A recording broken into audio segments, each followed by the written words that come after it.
কিন্তু তারা যেভাবে সব ইস্যুতে বিশ্ববিদ্যালয় প্রশাসনকে টেনে বা বিশ্ববিদ্যালয়ের পরিবেশকে উত্তপ্ত করার জন্য তারা যে ওত পেতে থাকে সাধারণ শিক্ষার্থীরা কিন্তু এই বিষয়টি ভালোভাবে নিচ্ছে না। কেন ভালোভাবে নিচ্ছে না আপনারা জানেন, বিগত 5 আগস্ট পূর্ববর্তী সময়ে যারা গেস্ট রুম গণরুমের নামে শিক্ষার্থীদের উপর হামলা নির্যাতন করত, 5 আগস্ট পরবর্তী সময়ে দেখা গেল তারা একটি গুপ্ত সংগঠনের সাথে সম্পৃক্ত। আমরা ইতিমধ্যেই তথ্য উপাত্ত এবং প্রমাণসহ তা আমরা আপনাদের মাধ্যমে দেখিয়েছি। আপনারা ইতিমধ্যেই জানেন, গতকাল আমি ধন্যবাদ এবং কৃতজ্ঞতা জানাই ডেইলি ইত্তেফাক, কালের কণ্ঠ সহ বাংলা ট্রিবিউন সহ যারা আমাদের যে সার্জেন্ট জহুর হক ছাত্রদলের নেতাকর্মী এবং সমর্থকরা যে ডকুমেন্টস শো করেছে তথ্য উপাত্ত দিয়ে তারা আপনারা সংবাদ মিডিয়ায় প্রচার করেছেন। আমি এজন্য আপনাদের আনুষ্ঠানিকভাবে আজকে এই জায়গাতে কৃতজ্ঞতা প্রকাশ করছি।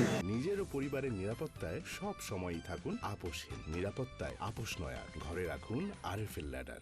আসলে 5 আগস্ট পরবর্তী সময়ে ক্যাম্পাসগুলোতে যারা ছাত্র রাজনীতি চাই না বলে সকাল বিকাল রাত ভোর রাত মিছিল মিটিংয়ে একদম ক্যাম্পাসে মব কালচারকে একদম উস্কিয়ে দিয়ে নাবিশ্বাস তুলেছিল বাংলাদেশের গণতন্ত্রকামী শিক্ষার্থী সংগঠন সহ সাধারণ শিক্ষার্থীদের, তারাই কিন্তু পরবর্তীতে দেখা গেল একটি গুপ্ত সংগঠনের সাথে সম্পৃক্ত।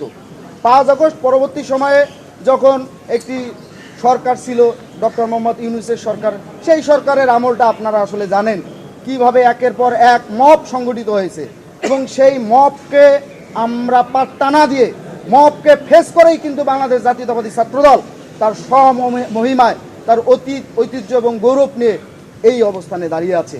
5 আগস্ট পরবর্তী সময়ে যখন একটি সরকার নির্বাচিত হয়েছে প্রত্যক্ষ ভোটের মাধ্যমে, গত 12ই ফেব্রুয়ারি বাংলাদেশ জাতীয়তাবাদী দল বিএনপি সরকার নির্বাচিত হয়েছে, সেই সরকারের যে মূল সংগঠনটি সরকার গঠন করেছে বাংলাদেশ জাতীয়তাবাদী দল বিএনপি, সেই দলের আমরা কিন্তু একটি সহযোগী সংগঠন।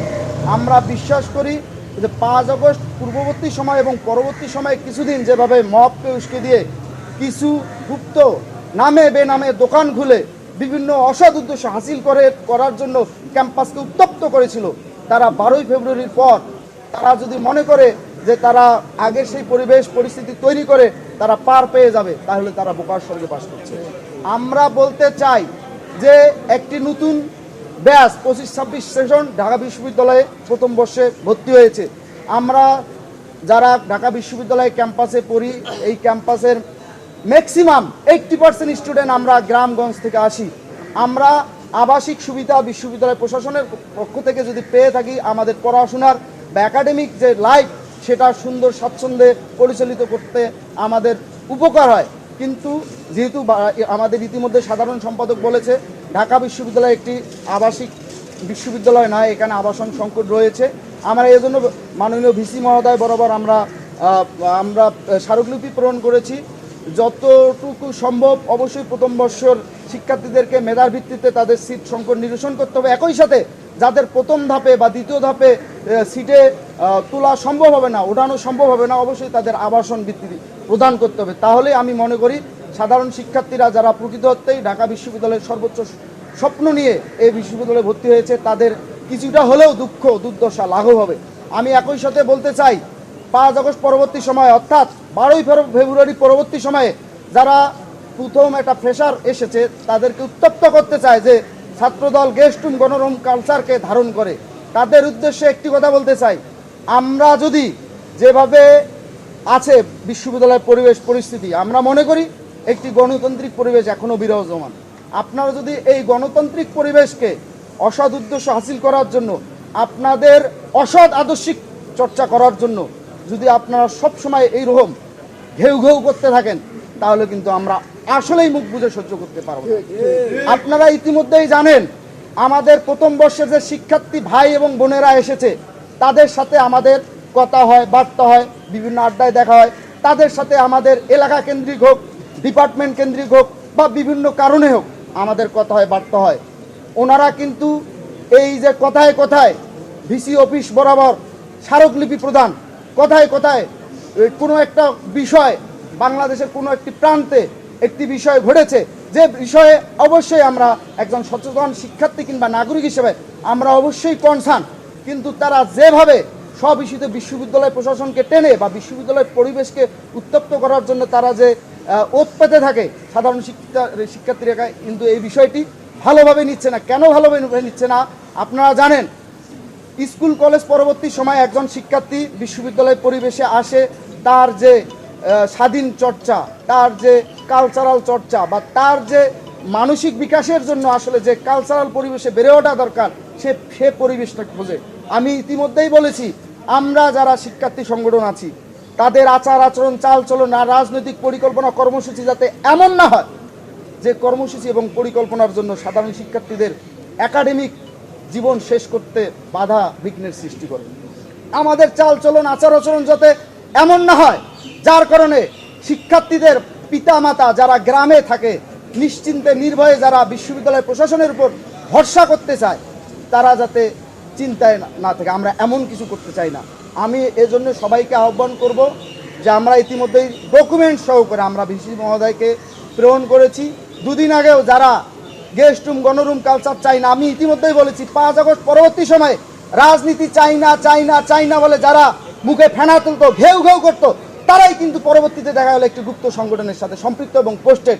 এবং 5 আগস্ট 12 ফেব্রুয়ারি পরিবর্তিতে যারা গেস্ট রুম, গণরুম চাই না চাই না চাই না বলে ঘেউ ঘেউ করছে এবং অসৎ উদ্দেশ্য হাসিল করার জন্য তারাই দেখা গেল গেস্ট রুম, গণরুমের সাথে সেই 5 আগস্ট পূর্ববর্তী সময়ের মধ্যে সরাসরি সম্পৃক্ত ছিল। আমাদের তা প্রমাণ আছে। গেস্ট রুম, গণরুম কালচার আমরা চাই না, আমরা নিজেরাও চাই না। কিন্তু আমরা ইতিমধ্যেই সাধারণ শিক্ষার্থীদের বোঝাতে সক্ষম হয়েছি বাংলাদেশ জাতীয়তাবাদী ছাত্রদল কখনো কোনোদিন গেস্ট রুম, গণরুম কালচারকে বিশ্বাস করে না, ধারণ করে না এবং গেস্ট রুম, গণরুমের সর্বোচ্চ নির্যাতনের শিকার বাংলাদেশ জাতীয়তাবাদী ছাত্রদল। আপনারা গেস্ট রুম, গণরুম কালচার ফিরে না আসুক এ ব্যাপারে আপনারা গণতান্ত্রিক উপায়ে জনমত তৈরি করুন। কিন্তু গেস্ট রুম, গণরুম কালচারকে আমি আবারও বলছি, সামনে এনে সাধারণ শিক্ষার্থীদেরকে আপনি বারবার বলবেন যে এটা ছাত্রদল করে ছাত্রদল, কিন্তু আমরা যেভাবে তথ্য নিয়ে এসেছি আমরা ইতিমধ্যে আপনাদের সবার মধ্যে এটা বিলি করব, আপনারা দেখাবেন। এই যে দেখেন, গত 24 মে বাংলাদেশ জাতীয়তাবাদী ছাত্রদলের উপর 2022 সালে বাংলাদেশ জাতীয়তাবাদী ছাত্রদলের উপর যে রকম হামলা হয়েছে আপনারা দেখবেন। এখানে তন্নি মল্লিক, এই যে ছেলেটি যেভাবে লাঠিপিটা করেছে আপনারা তো সবাই দেখেছেন, ওই ভিডিও সবাই দেখেছেন। এটা কি শিবিরের একজন নেতা 2022। তারপর আপনারা দেখেন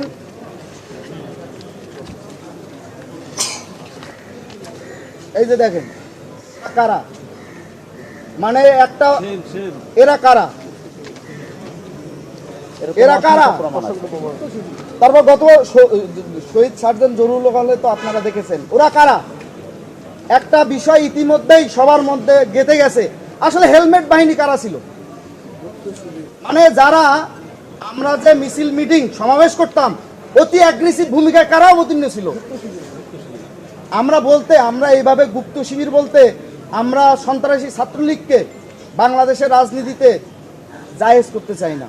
তাদের সন্ত্রাসী কার্যক্রম অবশ্যই সন্ত্রাসী কার্যক্রম হিসেবেই আমরা দেখতে চাই, কিন্তু যেভাবে প্রমাণ তথ্যপত্র আমাদের মধ্যে এসছে গণরুম, গেস্ট রুমে, এই যে তারা কিভাবে ভীতি সঞ্চার করতো, এরা কারা। মানে ওই সময় তারা অতিমাত্রায় ছাত্রলীগ সাজার জন্য এমন কোনো হীন কাজ নেই তারা করতো না, সেটা হেলমেট পরে হোক কিংবা গণরুম বা গেস্ট রুমে নির্যাতন নিপীড়নের মধ্যে হোক। আমরা বাংলাদেশ জাতীয়তাবাদী ছাত্রদল অবশ্যই গণতান্ত্রিক চর্চা করতে চাই এবং সবার গণতান্ত্রিক অধিকারকে আমরা অবশ্যই মনে প্রাণে সম্মান করতে চাই এবং তাদেরকে ওয়েলকাম করতে চাই এবং আমাদের জায়গা থেকে সর্বোচ্চ সহযোগিতা করতে চাই। কিন্তু কথা একটাই, একটা সাধারণ ইস্যুকে, একটা গুরুত্বপূর্ণ ইস্যুকে আপনারা ইলিয়ে বিলিয়ে ছাত্রদলের নামে ট্যাগিং করে আপনারা ভিন্ন খাতে প্রবাহিত করে শিক্ষার্থীদেরকে নাবিশ্বাস তুলে দেবেন, আমরা কিন্তু আবারও বলছি মুখ বুঝে সহ্য করতে পারবো না। সবাইকে ধন্যবাদ, আপনারা আমাদের সংবাদ প্রেরণ করার জন্য অসংখ্য ধন্যবাদ।